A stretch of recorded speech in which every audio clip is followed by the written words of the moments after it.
Hi, my name's Rebecca and I'm one of the regional managers for Let's Get Cooking at the Children's Food Trust. And today I'm really lucky I've got Asha who's come along to help me to cook one of our favourite recipes. This is the flatbreads with a tomato topping. Flatbreads are one of the most simple and oldest forms of making bread, and in fact today you won't believe it because there's only actually 2 ingredients in there, which are yoghurt and flour, so it's really straightforward. And what we've done to make it really easy today is we've already downloaded off our website, off the Let's Get Cooking at Home website, the recipe. And it has a list to start with of all the ingredients that you need and all the equipment that you need. So we've already been really organised and got everything on our tray here as far as things that I think we're going to need to make this dish. And then on the other side, on all our recipes, we have something that's called the method, and that's just basically how you do it, how we're going to go about it. So do you want to start by telling me what I need to do first? Okay. Okay. Right, so the first point. The first point is peel and chop the garlic and onion. Right, so let's find our garlic and onion to start with. So there's our garlic, and here's our onion. Okay, so to make it a bit quicker, we've already chopped half the onion there. And what I'm going to do to show you the Let's Get Cooking way, I'm just going to borrow the knives that you've got on your board there ready for when you get going. And I'll show you the Let's Get Cooking way of chopping an onion. There are lots of different ways, but this is a really safe way, and it uses both our bridge and our claw method of holding the vegetable.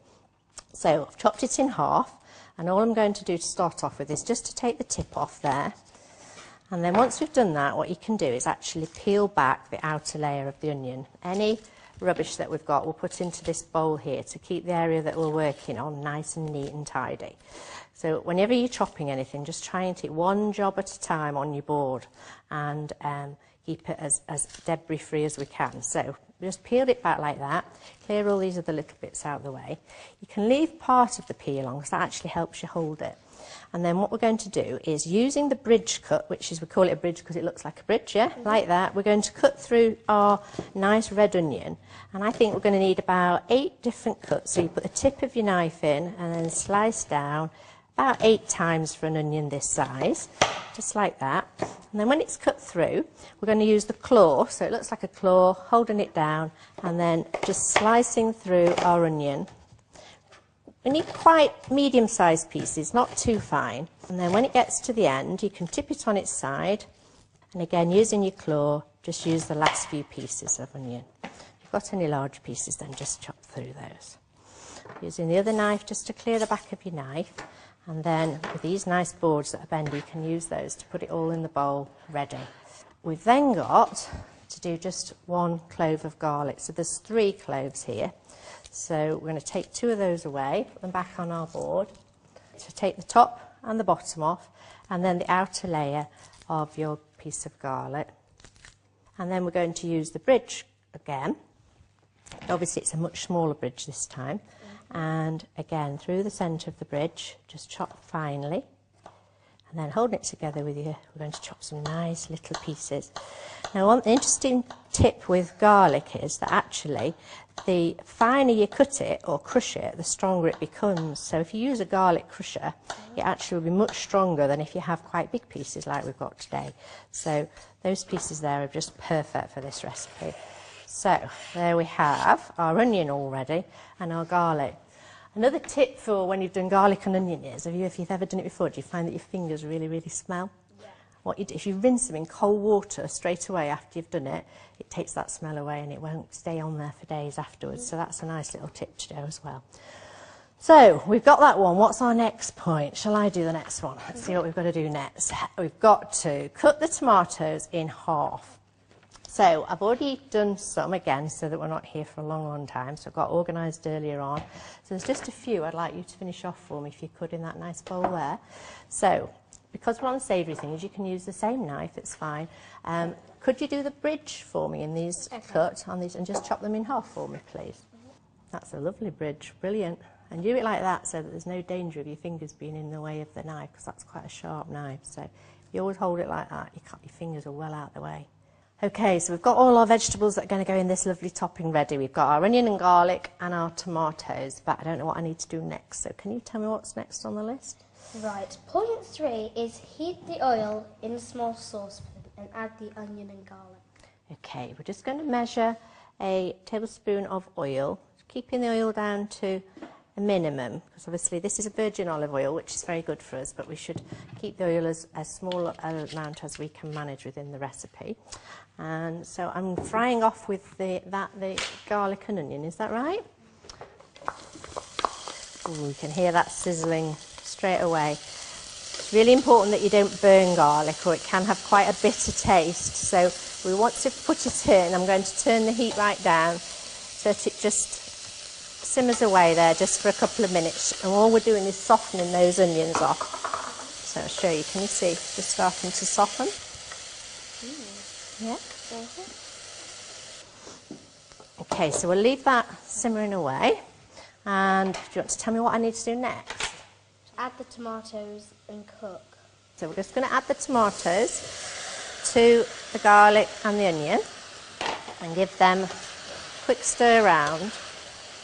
And they just need to simmer away there just for a couple of minutes. So I'm just going to leave those on the heat while we start to do the next thing on this recipe. We're now going to start to make our bread. So this is how we do the flatbread. So I'll read you the first point, and that is to make the flatbreads, we have to sieve the flour into the mixing bowl, and then we're going to add a little bit of black pepper. Okay. So do you want to just sieve that flour for me so it's got no lumps in it? Oh, wonderful. Lovely action. That's it. Knocking it on the side of your hand. Perfect.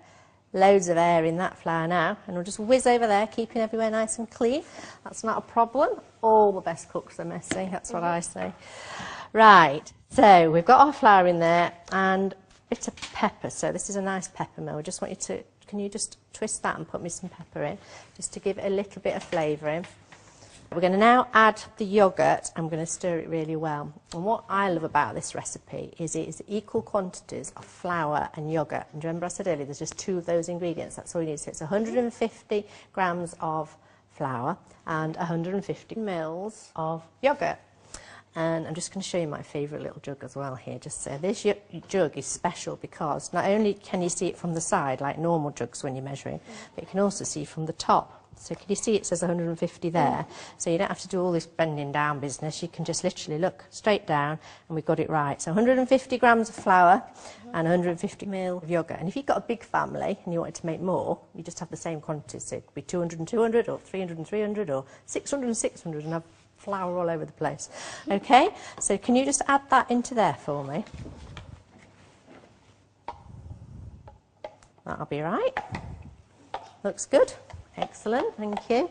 So, can you just give that a stir for me? First of all, with your spoon, and then the best bits to come really, because once you see that that starts to all stick together, can you see it's all starting to stick together?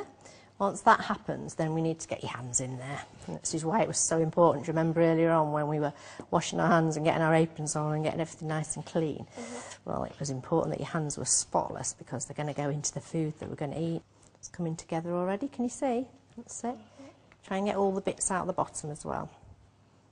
How does it feel? What would you say it feels like? Very light and it's very fluffy as well. It is, isn't it? It's amazing. It's just the moisture in the yoghurt. That's all that gets it all to stick together. So I think you can stop kneading now. What we're going to do next is we're going to divide it up. So let me see what it says. We've got to make sure our surface is nice and clean, which we've done earlier, and now we're going to what we call flour the surface. So I'm going to, so you can use a flour dredge for this, or you can just use your fingers or a spoon. So just to scatter some flour across the surface like that, and then just make sure it's well dusted. And that will mean that the bread, when we start to roll it out, doesn't all get stuck all over your work surface. So the tip out the clean onto a clean floured surface and knead a little bit further. So do you want to just give it another like 4 or 5 kneads? And then we're going to use your maths now. I'm going to ask you to just divide it roughly into 4 pieces. So pull it apart first into 2. Excellent. And then each of those balls, shall I do one and you do one? Get those into 2 as well. So roll it into a circle. And then twist it like that and get 2 pieces. It doesn't matter if they're exactly. It's just so that you don't get arguments later that one piece of flatbread is bigger than the other. So we've got roughly 4 pieces like that. Shall I get yours into balls for you? So you can do it like that on the surface if you like. Get them rolled out like that. That's it. And if you get any bits on your hands, what I like about this one is you can just do that and get all your bits off. So put 3 to one side, and now we need the rolling pins. Shall I show you roughly what you need to do? Again, you can be creative here, so you can do whatever shape you like. A lot of people do flatbreads just in an oval shape, so it would be something like that. Or you can do them in what you call a tiered shape, which is like naan breads are. So shall I do mine in the tier shape, and then you can do an oval one, and we've got some different shapes. So what you could do, there's a bit of spare flour there, and make sure you put some onto your rolling pin to start with, like that. So that's why they use wood ones are really good, because you can make sure it's all dusted. And then we're going to roll away from us. Always use your rolling pin away. Even when you're doing pigeons, you should never go back and forward. It's always away from you. So then pull you a bit nearer, make sure it's not stuck. Away again, like that. And then to make it into a tier shape, I'm going to go one press that way and one press that way. One press that way. And you see it starting to then just pull it near you again. Little one down. Keep going one that way, one that way. What are you going to do? Same. Same, you're going to try and do a tier shape. Brilliant. You weigh a little bit. That's it. A bit more flour, I reckon. Sprinkle a little bit on there. One more rolled, I reckon. Perfect. Okay, so we've got some perfectly rolled out flatbreads now. All we need to do is cook them off. And again, this couldn't be easier. All we're going to use is a dry, what they call dry fry, so we don't need to add any fat to it. So this could be just a normal frying pan at home on your cooker. But we're using this, what's called a party pan today. So it means that we can cook probably 3 or even 4 of them all at once. So we've just got it heated up so it's nice and warm. We're just going to lay those onto it. So again, no fat. I'm going to turn the heat right up. And what you'll find is very shortly, they'll start to fry. So you'll be amazed how quickly they start to cook because they're only really thin.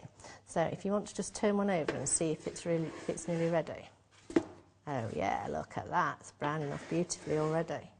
Again, oh, that's it. Okay, so we're on point 11 now, so we're nearly at the end.